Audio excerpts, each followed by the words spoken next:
"I don't need a cowboy," the woman said, her voice barely louder than the wind. "I need a husband." Nobody laughed. 3 ranch hands stood beside the weathered barn without moving a muscle. Their eyes stayed on me as if they were waiting to see whether I'd reach for my revolver, turn around, or make the biggest mistake of my life. The prairie had a way of swallowing sound. Even the horses seemed to hold their breath. I had walked nearly 200 miles looking for honest work. My last dollar had disappeared 3 towns behind me. My stomach felt emptier than my saddlebags, and the soles of my boots had worn so thin that every sharp stone reminded me I wasn't welcome anywhere for long. Still, no amount of hunger had prepared me for a marriage proposal delivered over the barrel of a Winchester. I lifted my empty hands where everyone could see them. "My name's Elias Cade," I said quietly. "I came asking for work." Her finger stayed outside the trigger guard, steady enough to tell me she knew exactly how to use the rifle. "I heard you." The wind carried a strand of dark hair across her face, but she never blinked. "And I told you what I need." Behind her stretched one of the loneliest ranches I'd ever seen. Fence posts leaned like tired old men. Half the corral rails had been patched with rough cedar instead of proper timber. A water trough stood cracked down one side, frozen around the edges even though spring wasn't far away. Nothing about the place spoke of laziness, everything spoke of exhaustion. Whoever owned this land had fought too many battles against weather, debt, and time. "You aiming to shoot every man who asks for work?" I asked. "No," her answer came without anger. "Only the ones who think a widow is easy prey." That explained the rifle. It didn't explain the husband. One of the older ranch hands finally cleared his throat. "Miss Hartwell," he muttered, "maybe let the man breathe." She never took her eyes off me. "If he's worth trusting, he'll still be standing." I stayed exactly where I was. Years earlier, I had learned something that saved lives more often than a fast draw: stillness. Most men mistook silence for weakness. The dangerous ones knew better. Finally, she lowered the rifle. Only an inch. It wasn't trust, just enough to continue the conversation. "What happened to your last job?" she asked. I buried it. The words came before I could soften them. She studied my face. I could almost hear her deciding whether that answer carried truth or trouble. Neither of us spoke for several seconds. The wind filled the silence. At last she stepped aside. "Come inside." Ranch hands looked surprised. Though was I, the farmhouse smelled of coffee that had been stretched too many times, fresh bread made from the last of the flour, and wood smoke that clung to every beam in the ceiling. It felt lived in, not comfortable, just determined. Miss Clara Hartwell removed her gloves carefully before leaning the rifle against the wall beside the front door. Only then did I notice how tired she looked. Not old, just carrying too much. She couldn't have been more than 30. Yet grief had a habit of adding invisible years to honest people. She poured coffee into a chipped tin cup and slid it across the table toward me. "You look hungry." "I am. The bread's fresh."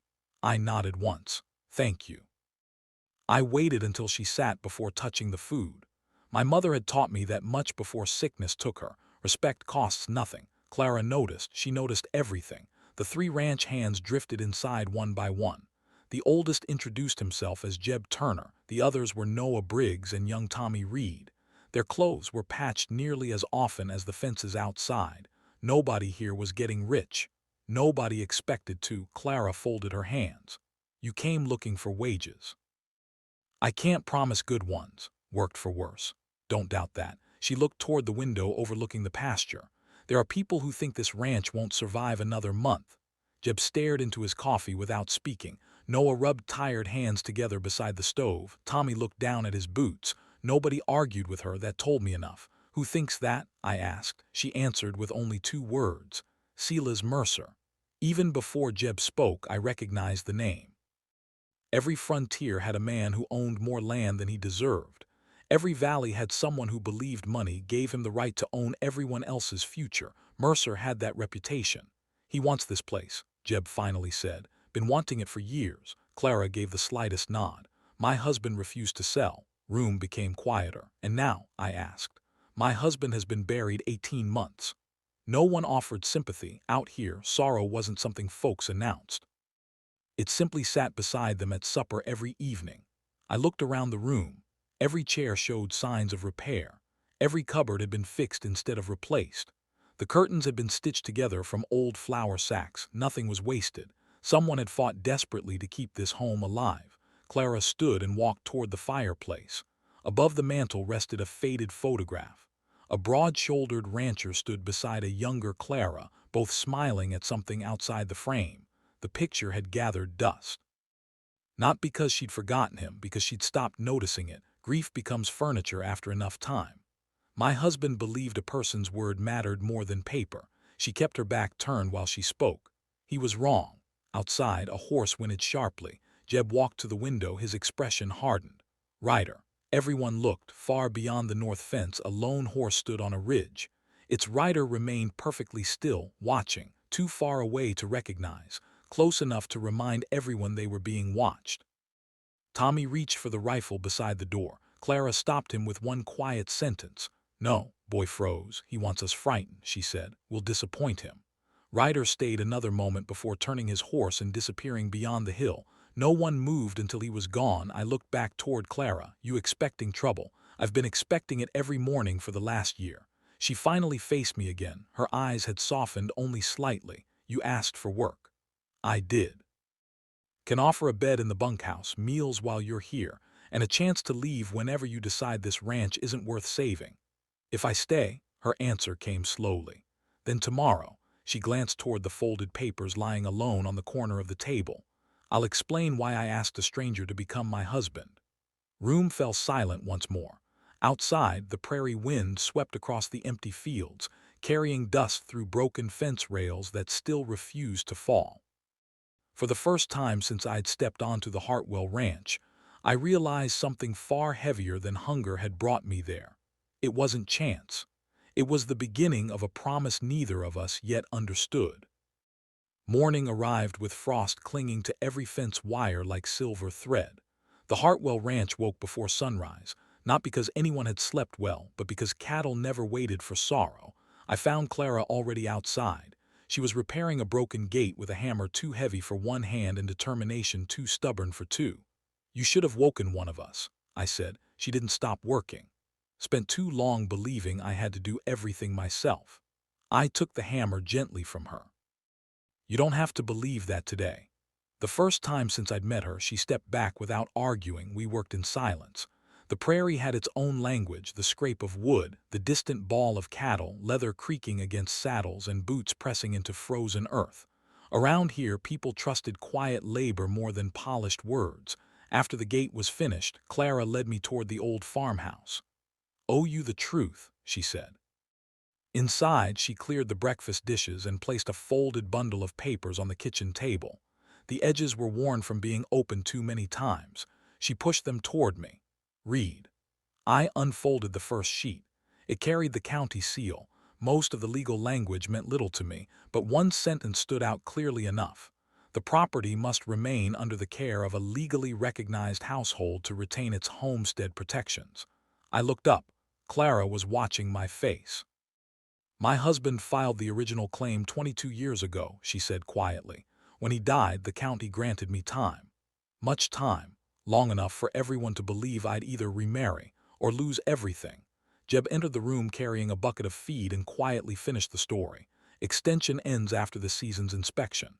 If the inspector decides this ranch can't support a proper household," Clara continued, "the protection disappears. Then," she answered with painful honesty, "Silas Mercer buys what's left." Room fell silent. "So that's why you asked for a husband," she nodded. "I don't need rescuing. I need the law to stop treating a widow like unfinished business." Those words settled heavier than the papers themselves. I had crossed deserts, mountains, and rivers, but I'd never seen loneliness written into law. "You don't know me," I said. "No, you don't know whether I'm honest. You don't know if I'll stay." She folded her hands.